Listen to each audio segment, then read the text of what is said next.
কাকপথাৰ থানাৰ সন্মুখত ৰাষ্ট্ৰীয় পথ অৱৰোধ মৰাণ ছাত্ৰ সন্থাকে ধৰি বিভিন্ন দল সংগঠনৰ টঙনা থানাত ৰহস্যজনকভাৱে মৃত্যু হৈছিল ধনজিৎ মৰাণ নামৰ যুৱকজনৰ। আৰক্ষীৰ জিম্মাত মৃত্যু হোৱা ধনজিতৰ কৰা নহল মৰণোত্তৰ পৰীক্ষা। মৰণোত্তৰ পৰীক্ষা নকৰাৰ প্ৰতিবাদ বিভিন্ন দল সংগঠনৰ।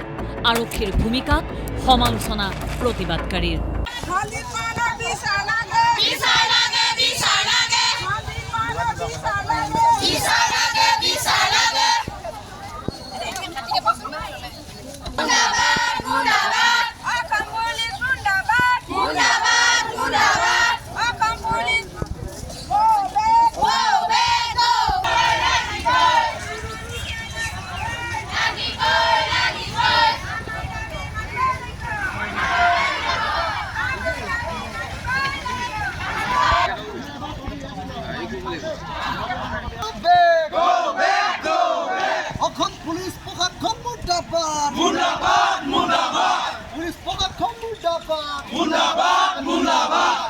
মৰাণক ন্যায় লাগিবই।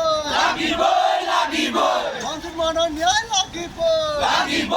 লাগিবই। অসম চৰকাৰ হুঁচিয়াৰ হিমন্ত বিশ্ব শৰ্মাৰ চকু নাই।